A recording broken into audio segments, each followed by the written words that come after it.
enfoques también. Cuando vemos el enfoque sistémico en relación a otros enfoques, podemos más fácil identificar precisamente esas diferencias, ¿no? Para el análisis de las políticas. Entonces, me gustaría plantear 3 cuestiones nada más. En primer lugar, y a partir de los textos que leímos para esta sesión, pues el desfase permanente que vemos en las políticas de ciencia, tecnología e innovación en el país. También introducir 2 enfoques, el de fallas de mercado versus el enfoque sistémico, y finalmente enfatizar algo que ya plantearon sus compañeros. En esto no me voy a detener porque lo plantearon con bastante detalle, que son las características del enfoque sistémico y las críticas. Voy a tratar de centrarme en los 2 primeros. Bueno, es muy importante que primero nos quede claro el papel de la política de ciencia, tecnología e innovación.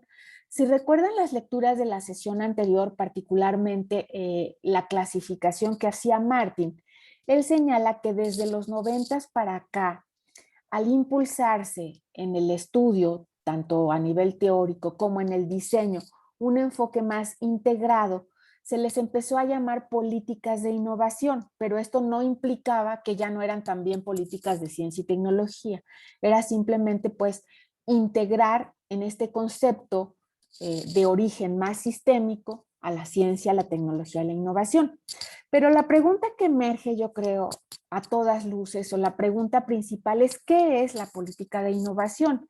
Y aquí nos centramos en estudiar, digamos, una parte nada más de lo que sería todo el sistema de ciencia y tecnología en un país, y es aquello que tiene que ver con todas las acciones públicas que pueden incidir, impulsar, generar un proceso de innovación, básicamente, ¿no?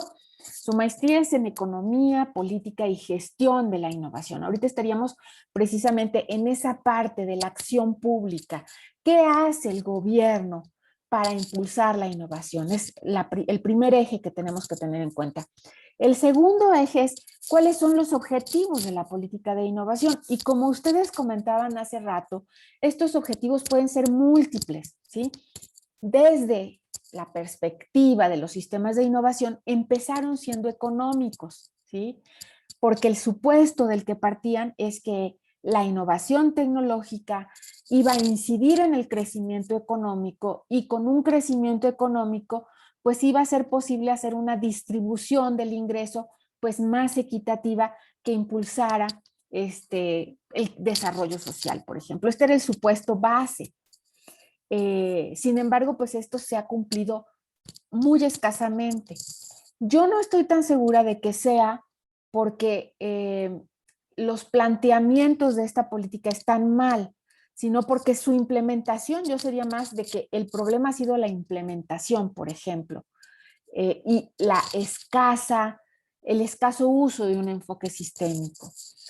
Pero bueno, a partir de esta revisión que se hizo, recordemos que este enfoque sistémico de la innovación es reciente, pero en el 2013, en un libro que es muy interesante también, que coordinan Fagerberg, y no me acuerdo quién es más, se plantea o se discute, se pone en cuestión el que realmente centrarse en la parte económica genere esta derrama y este beneficio social, ¿sí?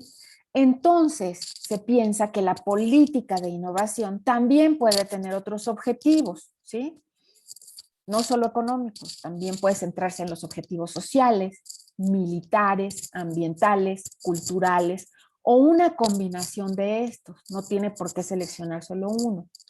Sin embargo, uno de los grandes problemas que estamos viendo ahorita precisamente es quién determina los objetivos de la política. ¿Qué creen ustedes? ¿Quién los determina? ¿Qué es lo que han observado?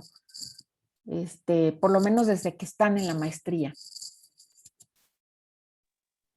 Los determinan los actores políticos. Fundamental. ¿Perdón? ¿Nelly? Y el régimen político. Es que iba a decir lo mismo. Bueno, el régimen político determina gran parte de esto. Así es. Desgraciadamente son los políticos en turno quienes definen la política. ¿Y por qué digo desgraciadamente? Bueno, por lo menos porque en nuestro país, ¿sí? Los políticos no le hacen mucho caso a los científicos y tampoco a la sociedad y a las necesidades de la sociedad. Para muestra, pues basta el botón del Plan Nacional de Desarrollo. Recuerden que la renuncia de Ursúa, el primer secretario de Hacienda, se dio precisamente por una divergencia muy importante entre la interpretación de la ley, ¿sí?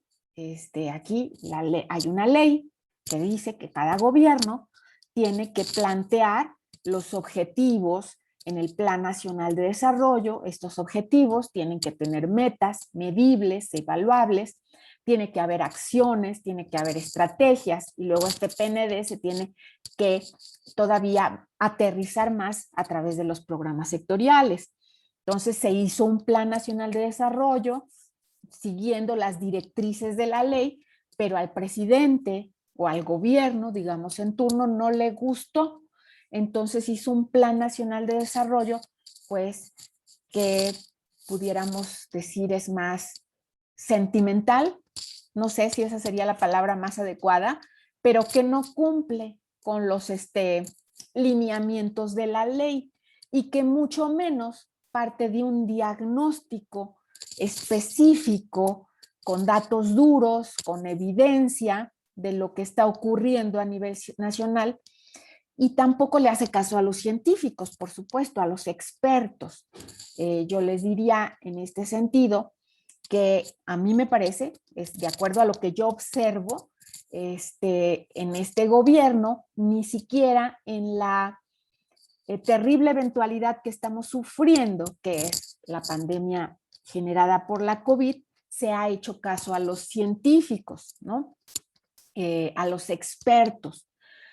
Las decisiones y los programas que sean emergentes para resolver este problema han sido sobre todo definidos por los políticos. Entonces, aquí tenemos el primer problema. La política de innovación son los políticos los que las determinan. Y a diferencia de lo que ha ocurrido en Europa, por ejemplo, que los teóricos europeos del SPRU particularmente están muy integrados con los organismos internacionales, la OCDE, el Banco Mundial, etcétera, y las políticas han tratado de definirse en esta danza compasada entre estos tres ámbitos, la práctica, la política y la teoría. Bueno, en países como el nuestro, la verdad es que esto no ha ocurrido, ¿sí? Por más que se ha impulsado. Entonces, esta es la primera situación que yo quisiera poner sobre la mesa. Y aquí, bueno, pongo rápidamente esta lámina, donde vemos precisamente este desfase. Si lo analizan ustedes a partir de lo que leyeron de Martin, 2012, en donde dice cuándo empieza este enfoque de la oferta. Bueno, el enfoque de la oferta es posterior a la Segunda Guerra Mundial, pero en México la verdad es que empieza en los 70, ¿sí? El de la demanda, aunque empieza en los 80, en México empieza hasta los 90. Y el enfoque sistémico que empieza, digamos, en Europa, sobre todo Norteamérica, en los 90, pues acá en el discurso se adopta hasta los 2000, por ejemplo, ¿no? Y con muchas limitaciones y a nivel discursivo, ¿no? En ese sentido, bueno, pues yo lo que he visto también a partir de la evidencia empírica, pues es que en México tenemos diferentes tipos de desfases y podríamos buscar muchos más. Tenemos el desfase temporal de las políticas que les mostraba hace un rato.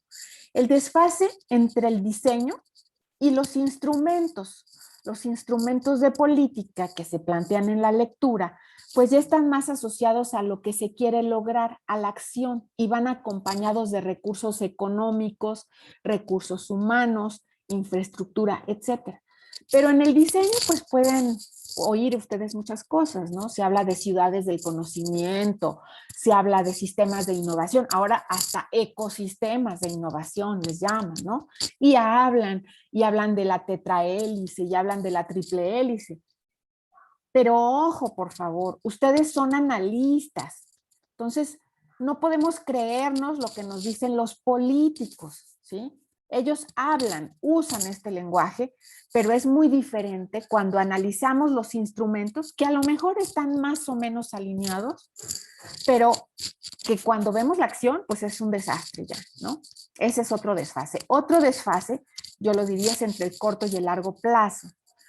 Nuestros planes son muy rígidos y además cambian sexenalmente. No hemos logrado construir programas como este que les mencionaba hace rato, el IRAP, en Canadá, que funciona desde los 50, ¿no? Hasta nuestros días, y que se adapta a las diferentes necesidades de los actores para darles soluciones hechas a la medida, ¿no? Acá tenemos un desfase entre el corto y el largo plazo porque no hay objetivos de largo plazo, no hay una política transeccional, una política de Estado. Entonces siempre se están cortando lo que se hizo bien, porque al político en turno no le gusta lo que se hizo. También hay un desfase entre los niveles gubernamentales. También en el texto los abordan y bueno, pues no se diseña una política multinivel. Se hizo un esfuerzo o se han hecho esfuerzos en diferentes administraciones haciendo, por ejemplo, agendas estatales de innovación, pero pues con alcances muy limitados, ¿no? Y así podríamos seguirle buscando en estos desfases. Por favor, interrúmpanme en el momento que quieran. Por favor, ¿eh? Y bueno, pues en ese sentido paso al segundo punto, el enfoque, digamos, más tradicional que parte de la teoría neoclásica y el enfoque de sistemas de innovación que, como bien dijeron el equipo, bueno, retoma muchos elementos de la teoría neoclásica, sobre todo ¿para qué? Pues cuando estamos hablando de fallas de mercado. En la teoría neoclásica, bueno, pues partimos de que su concepto de conocimiento es la información, mientras que en los sistemas de innovación partimos de que existen diferentes tipos de conocimiento, ¿no? Desde el conocimiento explícito, el conocimiento tácito, hasta las diversas clasificaciones que tienen que ver con el conocimiento, por ejemplo, como el learning by using, el learning by doing, el learning, etcétera, ¿sí? El concepto de la innovación de la teoría neoclásica es lineal, centrado, por ejemplo, en la demanda, mientras que el concepto de innovación en los sistemas de innovación es interactivo.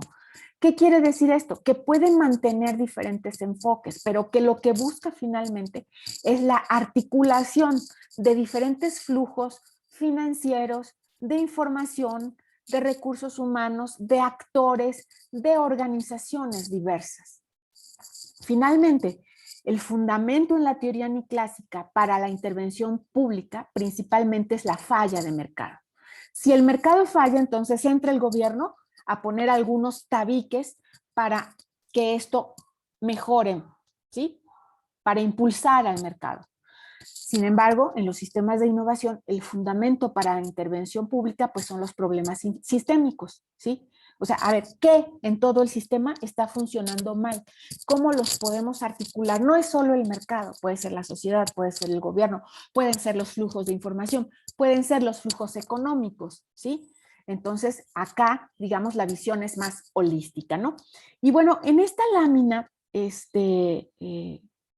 vemos con mucho mayor detalle la diferencia precisamente en el enfoque ortodoxo, que es el mainstream, y la escuela evolutiva de los sistemas de innovación. No lo voy a repetir, pero bueno, pues partamos de algunos elementos, mientras que el enfoque neoclásico parte de las fallas de mercado, el sistémico pues de los problemas sistémicos, mientras que en el mainstream partimos del equilibrio y la información perfecta, pues en el sistémico partimos de que no hay equilibrio y que la información es asimétrica completamente, ¿no?